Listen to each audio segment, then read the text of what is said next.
3-4 ദിവസം നീണ്ടു നിൽക്കുന്ന വിഭവസമൃദ്ധമായ വിരുന്നൂട്ട്, പിന്നെ സെൻട്രലൈസ്ഡ് AC ഹാളിൽ അക്ഷരാർത്ഥത്തിൽ പൊന്നിൽ കുളിച്ചൊരു കല്യാണ പെണ്ണ്, സെലിബ്രിറ്റീസ് അടങ്ങുന്ന വൻ അതിഥികളുടെ ഒരു നിര. ഇതൊക്കെയാണല്ലോ ഇപ്പോഴത്തെ നമ്മുടെ ഒരു നാട്ടുനടപ്പ്. അതൊന്നും എന്റെ താല്പര്യത്തിൽപ്പെടുന്ന കാര്യമല്ല. ഞാൻ സമ്മതിക്കേയില്ല.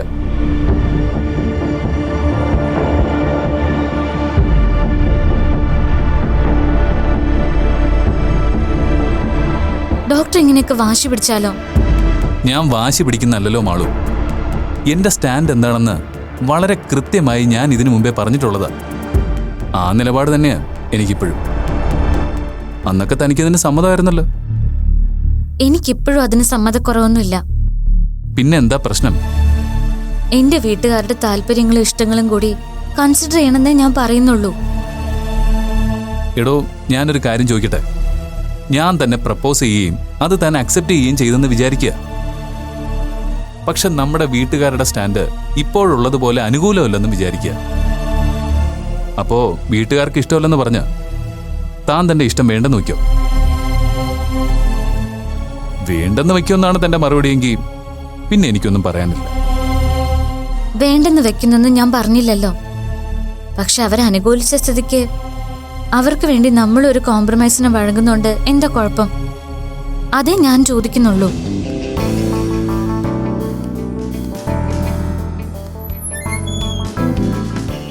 ഹലോ, വാ.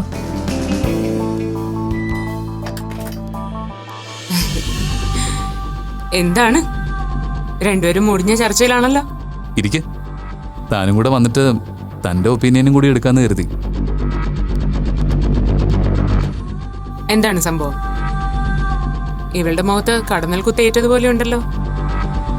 രണ്ടുപേരും കൂടി വീണ്ടും അടിയായോ? ഇതുവരെ അടിയായിട്ടില്ല. പക്ഷെ ഇങ്ങനെയാണ് ഡിസ്കഷന്റെ റൂട്ട് മാപ്പെങ്കിൽ അതിഗംഭീരമായ ഒരു അടി നടക്കാനുള്ള ചാൻസ് ഞാൻ കാണുന്നുണ്ട്. അതൊന്ന് മോഡറേറ്റ് ചെയ്യാനാ തന്നെ ഞാൻ വിളിച്ചത്. എന്താ ടോപ്പിക്? ആദ്യം അത് പറ. വിഷയം ഞങ്ങളുടെ കല്യാണക്കാരൻ തന്നെ. ആഹാ, ഗുഡ് ന്യൂസ് ആണല്ലോ. കല്യാണം തീരുമാനിച്ചപ്പോഴേ രണ്ടും കൂടി അടിയായോ? അപ്പോ എന്റെ വിവാഹം ആർഭാടമായിട്ട് നടത്തുന്നതിനോടോ ഡൗറി വാങ്ങുന്നതിനോടോ 1% പോലും താല്പര്യമില്ലാത്ത ആളാ ഞാൻ. അക്കാര്യം ഞങ്ങൾ ഇതിനു മുമ്പ് പലതവണ ഡിസ്കസ് ചെയ്തിട്ടുള്ളതാ. ഓക്കെ. അന്നൊക്കെ ഫുൾ സപ്പോർട്ട് പ്രഖ്യാപിച്ച് എന്റെ കൂടെ നിന്ന ആളിപ്പോ നൈസായിട്ട് കാല് മാറിയിരിക്കുക. ഇപ്പം വീട്ടുകാരുടെ ആഗ്രഹത്തിനും താല്പര്യത്തിനും നമ്മൾ നിന്നു കൊടുക്കണമെന്ന്. ഇങ്ങനെ ഒരു കരിങ്കാലി പണി കാണിക്കുന്ന ആളെ ഞാൻ എന്താ പറയേണ്ടത്?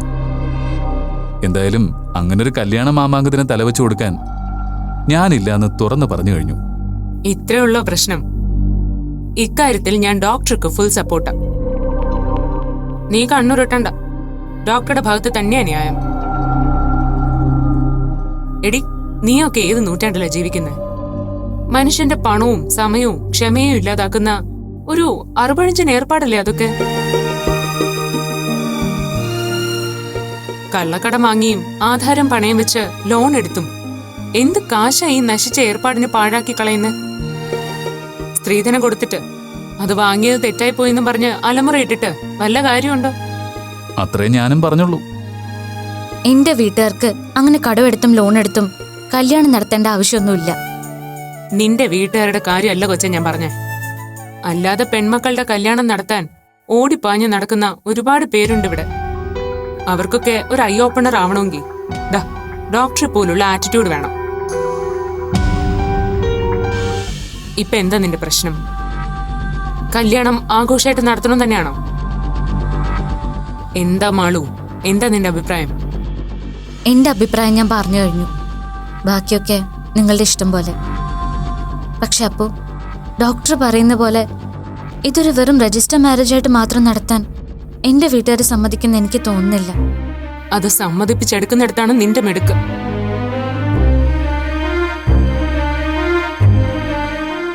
ഐം സീരിയസ് മാളു. നീ ഒന്ന് വാശി പിടിച്ചപ്പോ ഡോക്ടറുടെ പ്രപ്പോസൽ അക്സെപ്റ്റ് ചെയ്യാൻ അങ്കിളും ആന്റിയും എന്തിന് നിന്റെ മുത്തശ്ശി അടക്കം സമ്മതിച്ചില്ലേ? അതുപോലെ നീ ഈ കാര്യത്തിലും വളരെ ബോൾഡായ ഒരു തീരുമാനം എടുക്കുക. അത്രേ ഉള്ളൂ. So simple. അതിന് നിങ്ങൾ തമ്മിൽ ഇങ്ങനെ തല്ലു പിടിക്കേണ്ട കാര്യമൊന്നുമില്ല. പ്രശ്നം ഇപ്പൊ സോൾവ് ആയില്ലേ?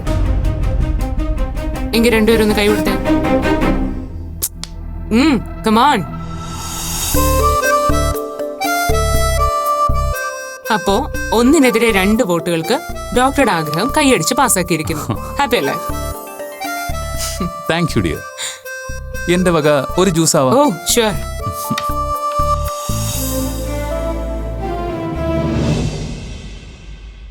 അല്ല മുരളി, ചോദിക്കുന്നത് കൊണ്ട് എന്നോടൊന്നും തോന്നരുത്.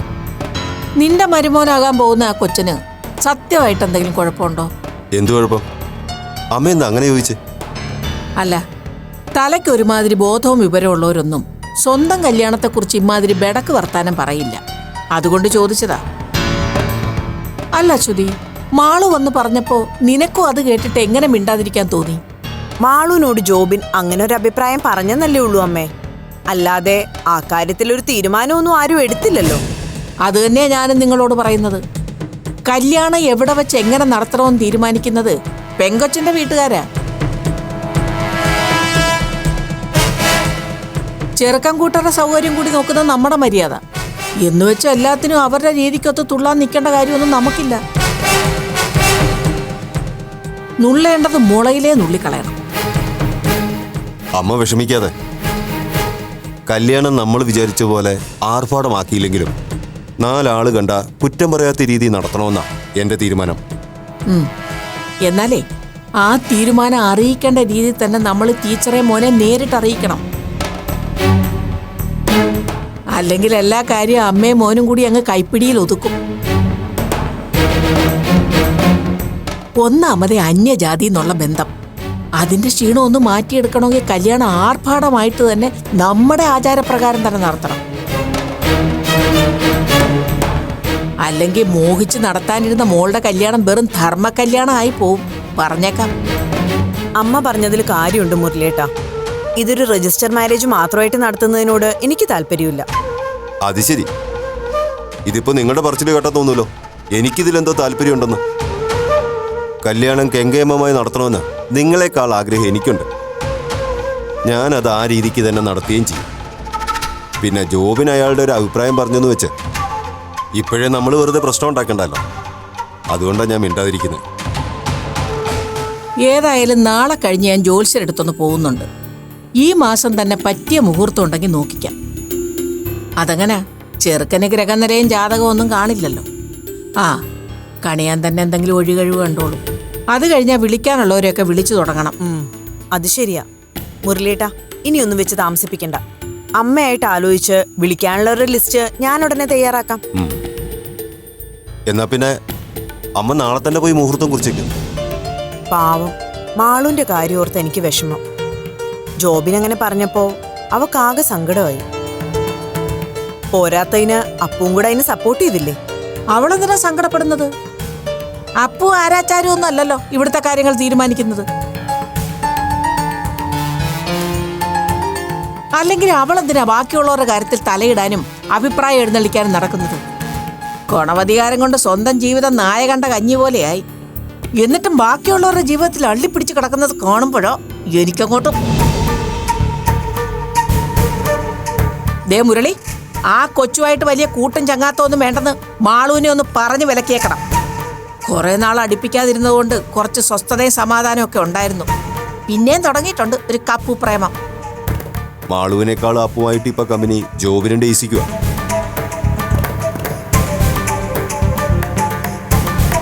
അതുകൊണ്ടല്ലേ എല്ലാ കാര്യത്തിനും അമ്മയും മോനും ഇപ്പൊ അപ്പുവിന്റെ അഭിപ്രായം ചോദിക്കുന്നത്. അവര് ചോദിക്കോ ചോദിക്കാതിരിക്കോ എന്ത് വേണേലും ചെയ്തോട്ടെ. പക്ഷെ കാര്യങ്ങൾ നമ്മൾ തീരുമാനിച്ച പോലെ തന്നെ നടക്കണം.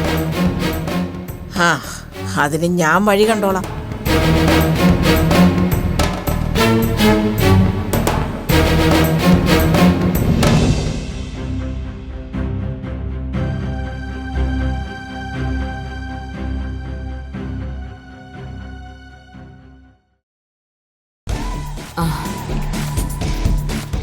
ഞാൻ അപ്പു, അംബികുമാരൻ പറഞ്ഞ. ഓ യെസ്, നമ്മൾ അമ്പിച്ചേട്ടൻ പറഞ്ഞിട്ട് അപ്പു മനസ്സിലായി. ഇരിക്കുക. അപ്പുവിന്റെ കാര്യങ്ങളൊക്കെ അറിഞ്ഞപ്പോൾ തന്നെ ഒന്ന് കാണണമെന്ന് തോന്നി. അതുകൊണ്ടാണ് വരാൻ പറഞ്ഞത്. ഒരു ദിവസം ഞാൻ ആ വീട്ടിൽ വന്നിരുന്നു മിസ്റ്റർ വിജയപണിക്കരെ കാണാൻ വേണ്ടി. അത്ര നല്ല റെസ്പോൺസ് ഒന്നും അല്ല അപ്പുവിൻ്റെ അച്ഛൻ്റെ ഭാഗത്തു നിന്നും ഉണ്ടായത്. അത് പറഞ്ഞു, അമ്പിമാമൻ പറഞ്ഞു. ഓക്കെ, അപ്പോൾ ഇപ്പോഴും അച്ഛൻ്റെ ഫ്രണ്ടിൻ്റെ വീട്ടിൽ തന്നെയാണോ താമസം? അല്ല സർ, ഇപ്പൊ ഞാൻ എൻ്റെ വീട്ടിലാണ്. അത് ശരി. പെട്ടെന്നെന്താ തിരിച്ച് വീട്ടിലേക്ക് തന്നെ ഷിഫ്റ്റ് ചെയ്യാന്ന് വെച്ചത്? ഐ മീൻ, അവിടെ എന്തെങ്കിലും അസൗകര്യം? ഇല്ല സർ, അവിടെയുള്ളവര് എന്നോട് വളരെ സ്നേഹമായിട്ടാണ് പെരുമാറിയത്. തിരിച്ചു വന്നത് സ്വന്തം വീട്ടിലാണ് ഞാൻ കഴിയേണ്ടതെന്ന് തോന്നി തുടങ്ങിയതുകൊണ്ടാണ്. Good, that's a strong decision. അത് മാത്രമല്ല സർ, ഞാൻ വീട്ടിലില്ലാത്തത് ഒരു അവസരമായി എടുത്ത് അച്ഛനമ്മയെ ലൈഫിൽ നിന്ന് ഒഴിവാക്കാൻ തുടങ്ങി. അത് അനുവദിച്ചു കൊടുക്കരുതെന്ന് തോന്നിയതുകൊണ്ട് കൂടിയാ ഞാൻ തിരിച്ചെത്തിയത്. അങ്ങനെ ഒരു നീക്കം മിസ്റ്റർ പണിക്കരുടെ ഭാഗത്തു നിന്നുണ്ടാവുന്നുണ്ടെന്ന് എനിക്കും ചില സൂചനകൾ കിട്ടിയിരുന്നു. വാസ്തവത്തിൽ അതേപറ്റി അന്വേഷിക്കാൻ കൂടിയായിരുന്നു അന്നത്തെ ആ visit. Unfortunately he was not in a good mood. അപ്പോൾ തേർഡ് ഇയർ ലിറ്ററേച്ചർ ചെയ്യുന്നു ഡീം കോളേജിൽ അല്ലേ? ആ അതെ സർ. സ്റ്റഡീസൊക്കെ എങ്ങനെ പോകുന്നു? കുഴപ്പമില്ലാതെ പോവുമായിരുന്നു. പക്ഷേ ഇപ്പൊ കുറച്ച് ദിവസമായിട്ട് ഞാൻ കോളേജിൽ പോകാറില്ല. എന്തുപറ്റി? കോഴ്സ് ഡിസ്കണ്ടിന്യൂ ചെയ്തോ? ഡിസ്കണ്ടിന്യൂ ചെയ്തിട്ടില്ല. വീട്ടിലിരുന്ന് പഠിച്ച് മാനേജ് ചെയ്യാമെന്ന് വിചാരിച്ചു. പ്രിൻസിപ്പളിനും സ്റ്റുഡൻസിനും ഒക്കെ ഞാൻ റെഗുലർ ക്ലാസ് അറ്റൻഡ് ചെയ്യാതിരിക്കുന്നതാണ് സൗകര്യവും തോന്നി. അപ്പുവിൻ്റെ കാര്യം കോളേജിൽ അറിഞ്ഞപ്പോൾ എന്തായിരുന്നു അവിടുത്തെ റെസ്പോൺസ്? റെസ്പോൺസ് നല്ലതായതുകൊണ്ടാണല്ലോ സർ കോളേജിൽ പോയി പഠിക്കാനുള്ള ആഗ്രഹം തൽക്കാലത്തേക്കെങ്കിലും മാറ്റിവെക്കേണ്ടി വന്നേ. നോ നോ, അങ്ങനെ മറ്റുള്ളവരെ പേടിച്ച് കോളേജിൽ പോകാതിരിക്കേണ്ട ആളൊന്നും അല്ല അപ്പു. ഈ ഒഴിഞ്ഞു മാറ്റം മറ്റുള്ളവർക്ക് നമ്മളെ മാനസികമായും ശാരീരികമായും ഉപദ്രവിക്കാൻ കൂടുതൽ പ്രചോദനം നൽകുകയുള്ളൂ. ഏറ്റവും അടുത്ത വർക്കിംഗ് ഡേയിൽ തന്നെ അപ്പുവിന് റെഗുലർ ക്ലാസ് അറ്റൻഡ് ചെയ്യാനുള്ള സൗകര്യം ഞാൻ ഒരുക്കിത്തരാം. അവിടെ ആരാണ് തന്നെ ശല്യം ചെയ്യാൻ വരുന്നതെന്ന് എനിക്കൊന്നും അറിയണമല്ലോ. ഏതായാലും ഇപ്പോൾ ഉടനെ വേണ്ട സർ. ഞാൻ മെൻ്റലി ഒന്ന് പ്രിപ്പയർഡ് ആയിട്ട് സാറിനെ അറിയിക്കാം. Okay, as you wish. അപ്പോൾ നമുക്ക് തിരിച്ച് വീട്ടിലേക്ക് വരാം. അമ്മയുടെ സപ്പോർട്ട് വളരെ നല്ല രീതിയിൽ അപ്പുവിന് കിട്ടുന്നുണ്ടെന്ന് എനിക്ക് മനസ്സിലായി. ഇനി അച്ഛൻ്റെ ഈ എതിർപ്പിനെ എങ്ങനെ നേരിടാനാണ് അപ്പു ഉദ്ദേശിക്കുന്നത്? മുള്ളിനെ മുള്ളുകൊണ്ടെടുക്കാൻ തന്നെയാണ് സർ ഞാൻ തീരുമാനിച്ചിരിക്കുന്നത്. Can you explain? എന്നെ എതിർക്കുകയും എൻ്റെ മനസ്സിനെ അംഗീകരിക്കാതിരിക്കുകയും ചെയ്യുന്ന അച്ഛനെ ശക്തമായി അതേ രീതിയിൽ തന്നെ എതിർക്കാനാണ് എൻ്റെ ശ്രമം. അതിൽ എത്രമാത്രം കോൺഫിഡൻ്റ് ആണ് അപ്പു? ഐ മീൻ, അതിൻ്റെ റിസൾട്ടിനെ കുറിച്ചാണ് ഞാൻ. എനിക്ക് ശുഭപ്രതീക്ഷ തന്നെയാണ് സർ. എന്നെ ഒഴിവാക്കാൻ ശ്രമിച്ച വിജയ് പണിക്കർ എന്ന എൻ്റെ അച്ഛനെ കൊണ്ട് തന്നെ എൻ്റെ ജെൻഡറിനെ ഞാൻ അംഗീകരിപ്പിക്കും. വാവ്, ദാറ്റ്സ് ഗ്രേറ്റ്. അപ്പോൾ എൻ്റെ എല്ലാ വിജയാശംസകളും അപ്പുവിനുണ്ട്. ഇവിടെ ടെമ്പിൾ റോഡിൽ ഞങ്ങളുടെ ഒരു ഓഫീസുണ്ട്, സ്നേഹത്തണൽ. ഇടയ്ക്ക് അപ്പു അവിടേക്കൊന്ന് ഇറങ്ങണം. വീട്ടിലെ സാഹചര്യവുമായിട്ട് പൊരുത്തപ്പെടാനും പ്രതിരോധിക്കാനും പറ്റുന്ന ചില ടിപ്പുകൾ പറഞ്ഞുതരാം. അതുപോലെ അവിടുത്തെ ഇൻമേറ്റ്സുമായിട്ടുള്ള ചില ഇൻട്രാക്ഷൻസ് അപ്പുവിന് ഭാവിയിൽ ഗുണം ചെയ്യും. ഞാൻ വരാം സർ. ഓക്കെ, ഇന്ന് ഞാൻ അല്പം തിരക്കില്ല. നമുക്ക് ഡീറ്റെയിൽ ആയിട്ട് മറ്റൊരു ദിവസം ഇരിക്കാം. എന്താ? മതി സർ. ഓക്കെ, കാണാം. ഓക്കെ.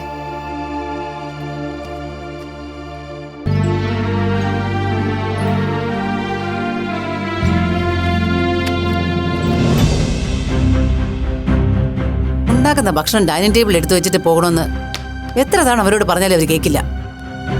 റൂമിൽ നിന്ന് ഇറങ്ങി വന്ന് നോക്കുമ്പോൾ ടേബിളിൽ ഫുഡ് കണ്ടില്ലെങ്കിൽ അന്നത്തെ ദിവസം ആള് പട്ടിണിയാ. അമ്മ ആരുടെ കാര്യമായി പറയുന്നേ? സാക്ഷാൽ VP-യുടെ കാര്യം തന്നെ. സ്വന്തം കാര്യം നോക്കാൻ വേണ്ടി ശമ്പളം കൊടുത്ത് സെർവന്റിനെ വെച്ചിട്ടുണ്ടല്ലോ. അവരാണെങ്കിൽ VP-ക്കുള്ള ഫുഡ് ഉണ്ടാക്കി കിച്ചണിൽ വെച്ചിട്ടങ്ങ് ഇറങ്ങിപ്പോവും. VP വന്ന് ടേബിളിൽ ഫുഡ് ഉണ്ടോ എന്ന് നോക്കി അതില്ലെങ്കിൽ മിണ്ടാതെ റൂമിൽ കയറി കതവ് അടയ്ക്കും. ഞാനത് ഓർത്തെടുത്ത് റൂമിൽ കൊണ്ടുവച്ചാലും കഴിക്കില്ല. അതെങ്ങനാ? ഭാര്യയുടെ കൈതൊട്ടാ പിന്നെ ഭക്ഷണം അശുദ്ധമാവുമല്ലോ. ഓഹോ, അപ്പൊ അങ്ങനെയാണ് കാര്യങ്ങൾ. VP-ക്ക് വേണ്ടി മാത്രം സേവനം അനുഷ്ഠിക്കാനാണോ ആ സ്ത്രീ ഇവിടെ വരുന്നത്? സേവനമൊക്കെ കണക്കാ. ഞാൻ പറഞ്ഞില്ലേ, എല്ലാം ഒരു വക കാട്ടിക്കൂട്ടില്ല. ഭക്ഷണം ഉണ്ടാക്കിയാൽ അത് ടേബിളിൽ വെക്കില്ല. പിന്നെ റൂം ക്ലീനിങ് മിക്ക ദിവസവും അവരോട് ക്ലീൻ ചെയ്യേണ്ടെന്ന് VP തന്നെ പറഞ്ഞോളൂ. അതവർക്ക് സൗകര്യമായി. പിന്നെ ആകെയുള്ള ജോലി വാഷിങ്ങാ. അതും വീപ്പിയുടെ ഡ്രസ്സ് എടുത്ത് വാഷിംഗ് മെഷീൻ ഇടുന്ന പണി മാത്രമേ ഉള്ളൂ. വിരിക്കലും ഉണക്കലും ഒക്കെ എൻ്റെ ജോലിയാ.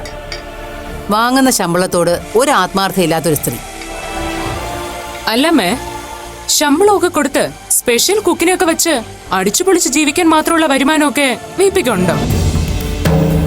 ഇപ്പോഴാണെങ്കിൽ ജോലിക്കൊന്നും പോവാതെ വീട്ടില് വെറുതെ ഇരുന്ന് സമയം പാഴാക്കല്ലേ.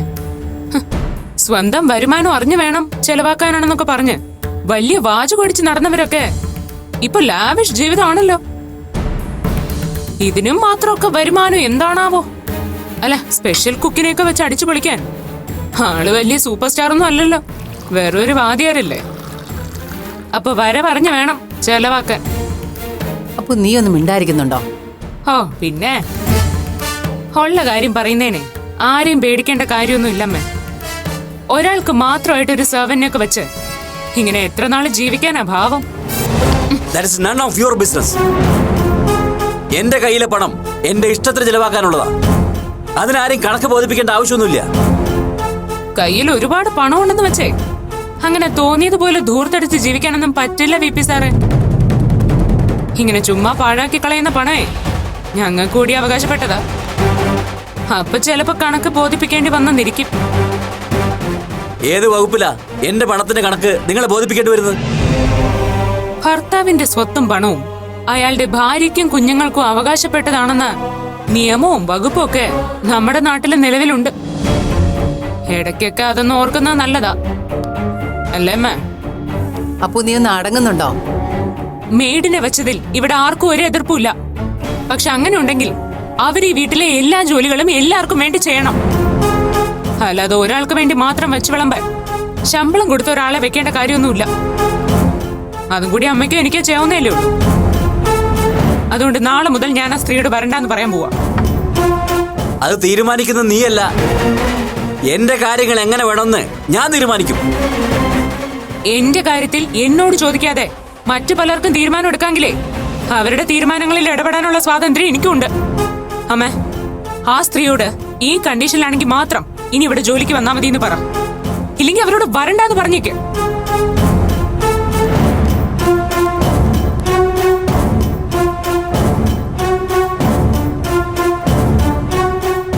ഈ നശിച്ച ജന്മത്തെ മറയാക്കി ഒരുപാട് താൻ എന്റെ ക്ഷമയെ പരീക്ഷിക്കുന്നുണ്ട് ഗീത.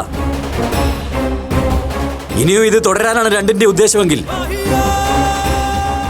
ഒരിക്കൽ ആരും അറിയാതെ ചെയ്യാൻ ശ്രമിച്ചത് എല്ലാരും അറിഞ്ഞുകൊണ്ട് തന്നെ എനിക്കത് ആവർത്തിക്കേണ്ടി വരും. ഓർത്തോ?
അപ്പോ നീ എന്ത് പണിയാ കാണിച്ചത്?